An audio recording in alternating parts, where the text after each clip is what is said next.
Assalamualaikum warahmatullahi wabarakatuh. Perkenalkan, saya Ufiatul Mafiro, mahasiswi Universitas Insan Cendekia Mandiri, Program Studi Manajemen. Di sini saya akan menjelaskan tentang 3 aspek dari mata kuliah studi kelayakan bisnis. Yang pertama ada aspek teknis dan teknologi. Tujuan studi kelayakan bisnis, aspek teknik dan teknologi, yaitu untuk meyakini secara teknis dan teknologi mengenai rencana bisnis, apakah bisnis itu patut dilaksanakan atau tidak, baik pada saat pembangunan, bisnis berjalan, atau operasional secara rutin. Selanjutnya ada proses produksi dan operasi. Proses manufaktur.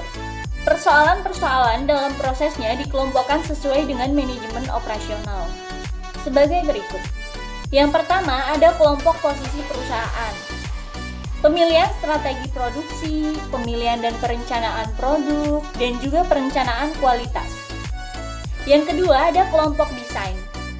Pemilihan teknologi, perencanaan kapasitas perusahaan, perencanaan letak perusahaan, perencanaan tata letak layout perusahaan. Dan yang ketiga adalah kelompok operasional. Seperti perencanaan jumlah produksi, manajemen persediaan, materials requirement planning, dan juga pengawasan kualitas produk. Selanjutnya adalah pemilihan strategi produksi. Yang dimaksudkan agar barang dan jasa yang diproduksi dapat memenuhi kebutuhan konsumen. Biasanya didahului dengan suatu kegiatan penelitian seperti penelitian pasar dan pemasaran. Kemudian pemilihan dan perencanaan produk. Setelah beberapa alternatif ide tersaring, selanjutnya akan dikaji beberapa produk. Apa yang menjadi prioritas untuk produksi? Biasanya untuk menetapkan produk tersebut dilakukan tahapan-tahapan pekerjaan yang meliputi penentuan ide produk dan seleksi, pembuatan desain produk awal, pembuatan prototip dan pengujian, dan juga implementasi.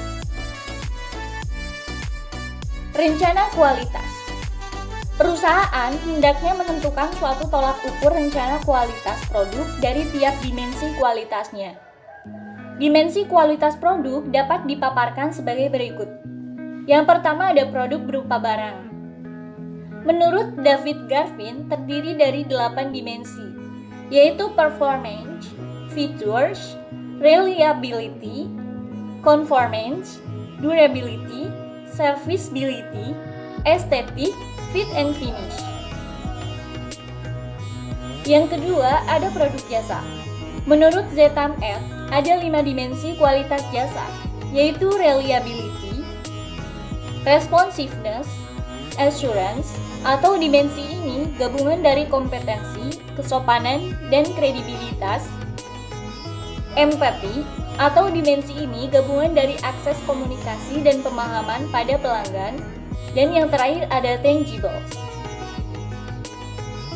Pemilihan teknologi. Kemajuan teknologi membawa efisiensi yang tinggi sekaligus menghasilkan produktivitas yang tinggi pula. Rencana kapasitas produksi. Kapasitas didefinisikan sebagai suatu kemampuan pembatas dan unit produksi untuk berproduksi dalam waktu tertentu. Kapasitas dapat dilihat dari 2 sisi. Yang pertama ada sisi masukan input dan juga keluaran output. Contoh input. Kapasitas perguruan tinggi menampung sejumlah mahasiswa. Contoh output, jumlah batang rokok yang dapat dibuat perharinya oleh buruh pabrik. Pilihan sistem dalam rencana kapasitas produk ini dapat berupa skala ekonomi dan fokus facilities. Selanjutnya ada rencana letak pabrik. Bagi perusahaan manufaktur, faktor yang perlu diperhatikan adalah letak konsumen potensial atau pasar sasaran yang akan dijadikan tempat produk dijual. Yang kedua, letak bahan baku utama. Yang ketiga ada sumber tenaga kerja, sumber daya, fasilitas transportasi yang memadai, fasilitas pabrik, dan lingkungan masyarakat, dan juga peraturan pemerintah. Bagi perusahaan jasa, letak lokasi fasilitas jasa dapat dibagi 2. Pelanggan datang ke lokasi. Contohnya, ketika kita akan berangkat keluar kota menggunakan pesawat, kita akan mengunjungi bandara terlebih dahulu untuk menghampiri pesawat. Yang kedua, ada penyedia jasa mendatangi konsumen. Misalnya Gojek, GoFood, dan yang lain-lain. Perencanaan tata letak atau layout. Bagi industri manufaktur, ada 3 jenis tempat yang perlu diatur layoutnya, yaitu tata letak pabrik, tata letak kantor, dan juga tata letak gudang. Faktor-faktor yang perlu dipertimbangkan dalam menyusun layout pabrik. Yang pertama ada sifat produk yang dibuat, jenis proses produksi, jenis barang serta volume produksi yang dihasilkan, jumlah modal yang tersedia untuk proses produksinya, dan juga ada keluasan atau fleksibilitas letak fasilitas untuk mengantisipasi pertumbuhan proses di kemudian hari. Aliran barang dalam proses produksi hendaknya tidak saling menghambat. Penggunaan ruangan memperhatikan kesehatan dan keselamatan pekerja, dan juga letak mesin dan fasilitas memperhatikan kemudahan dalam pemeliharaan dan pengawasan. Bagi industri jasa, unsur-unsur yang perlu diperhatikan dalam tata letak fasilitas jasa meliputi pertimbangan spesial, perencanaan ruangan, tata cahaya, perlengkapan atau perabotan, warna, pesan-pesan, dan juga desain fasilitas jasa. Ada beberapa faktor utama yang berpengaruh dalam desain fasilitas jasa, seperti sifat dan tujuan perusahaan jasa itu sendiri, ketersediaan tanah dan kebutuhan akan ruang atau tempat di mana jasa akan ditawarkan, fleksibilitas desain apabila volume permintaan berubah-ubah, dan spesifikasi jasa yang cepat berkembang. Faktor estetis, penataan yang rapi dan menarik akan menarik konsumen untuk menggunakan jasa kita. Masyarakat dan lingkungan sekitar, fasilitas jasa berpengaruh terhadap perusahaan. Biaya konstruksi dan operasi, serta sumber daya lain. Yang kedua ada aspek sumber daya manusia. Aspek sumber daya manusia adalah salah satu aset usaha yang sangat penting. Sebelum memilih karyawan, perhatikan masalah kemampuannya, kesetiaannya, dan juga kepribadiannya. Aspek SDM bertujuan untuk mengetahui apakah dalam pembangunan dan implementasi bisnis diperkirakan kaya atau sebaliknya dilihat dari ketersediaan SDM. Perencanaan SDM. Dalam memilih manajer proyek, perlu beberapa hal diperhatikan yang harus diperhatikan. Misalnya pemilihan waktu, kriteria seleksi, latar belakang dan pengalamannya, kepemimpinan dan keahliannya, kemampuan teknis, kemampuan kehumasan, dan yang terpenting kemampuan manajerial. Di dalam perencanaan SDM terdapat 3 macam model. Yang pertama adalah perencanaan dari atas ke bawah. Maksud model ini adalah jumlah tenaga kerja yang dibutuhkan telah disesuaikan dengan rencana yang menyeluruh dari perusahaan, baik untuk jangka pendek, menengah, ataupun jangka panjang. Yang kedua ada perencanaan dari bawah ke atas. Model ini dimulai dari kelompok kerja yang terkecil yang menghasilkan taksiran kebutuhan pegawai untuk tahun berikutnya dalam rangka mencapai target kerja yang ditetapkan. Dan yang ketiga ada ramalan. Cara yang jelas untuk memenuhi kebutuhan tenaga kerja adalah dengan meningkatkan pendayagunaan orang-orang yang ada sekarang. Rekrutmen, seleksi, dan orientasi. Rekrutmen merupakan suatu kegiatan untuk mencari sebanyak-banyaknya calon tenaga kerja yang sesuai dengan lowongan yang tersedia. Seleksi merupakan usaha yang sistematis yang dilakukan guna lebih menjamin bahwa mereka yang diterima adalah mereka yang dianggap paling tepat dengan kriteria yang ditetapkan, serta jumlah yang dibutuhkan. Orientasi dilakukan pada pegawai yang telah diterima setelah melalui tahap seleksi. Misalnya, suatu perusahaan tekstil mengadakan rekrutmen bagi calon pegawai yang memiliki kemampuan sesuai kualifikasi, Selanjutnya ada proses seleksi, di mana para calon pegawai yang memenuhi kualifikasi itu diterima. Nah, setelah melalui tes-tes seperti tes psikologis, tes tulis, dan lain-lain. Produktivitas. Berkaitan dengan SDM, ciri pegawai yang produktif menurut Deltimpe adalah: yang pertama, cerdas dan dapat belajar dengan relatif cepat atau cekatan. Kompeten secara profesional, kreatif dan inovatif, memahami pekerjaan, belajar dengan cerdik, menggunakan logika, efisien, tidak mudah macet dalam pekerjaan. Selalu mencari perbaikan-perbaikan, tetapi tahu kapan harus berhenti.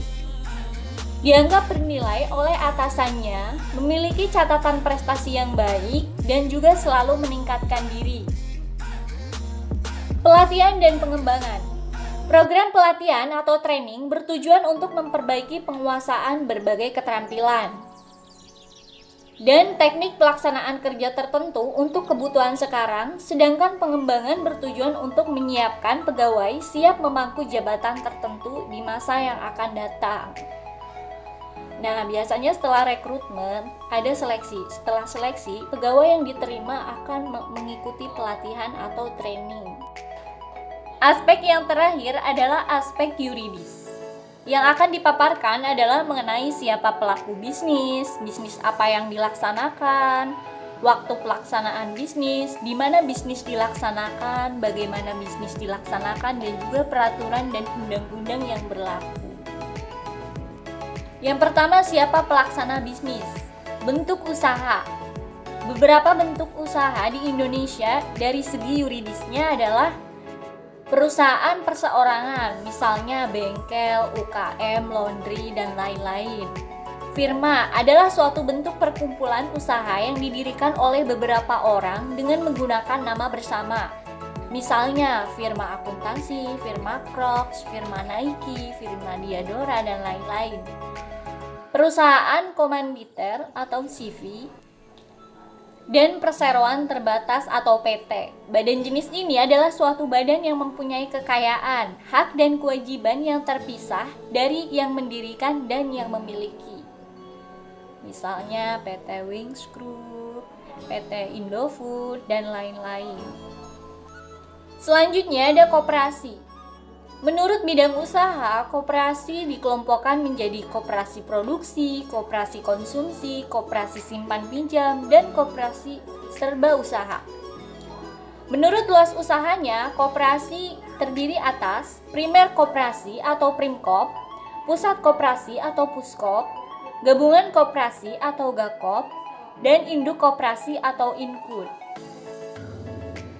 Identitas pelaksana bisnis, yaitu kewarganegaraan sponsor proyek perlu diketahui agar lebih jelas. Informasi bank, ketahui sponsor proyek adalah debitur pada bank lain.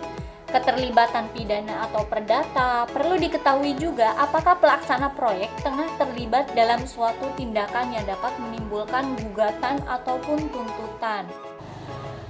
Bisnis apa yang dilaksanakan, yaitu bidang usaha, fasilitas, gangguan lingkungan, pengupahan, semua harus diperhatikan dan harus jelas. Di mana bisnis akan dilaksanakan? Perhatikan perencanaan wilayah dan status tanah. Perencanaan wilayah. Lokasi proyek harus sesuai dengan rencana wilayah yang telah ditetapkan oleh pemerintah agar mudah mendapatkan izinnya. Status tanah. Status kepemilikan tanah harus jelas, jangan sampai menjadi masalah di kemudian hari. Waktu pelaksanaan bisnis. Semua izin harus masih berlaku dan izin-izin yang belum dimiliki haruslah dilengkapi terlebih dahulu. Selanjutnya ada bagaimana cara pelaksanaan bisnis. Misalnya, perusahaan kekurangan modal untuk menyelesaikan, maka dengan meminjam dari perorangan atau lembaga keuangan adalah beberapa alternatif untuk mengatasi kesulitan tersebut. Lembaga keuangan tentunya memiliki syarat-syarat dalam rangka pengamanan secara yuridis, baik yang bersifat pencegahan maupun penanggulangannya. Persyaratan ini harus dipenuhi oleh calon debitur. Sekian pembahasan dari saya, mohon maaf apabila terdapat banyak kekurangan dan kata-kata yang kurang berkenan. Wabillahi taufiq wal hidayah. Wassalamualaikum warahmatullahi wabarakatuh.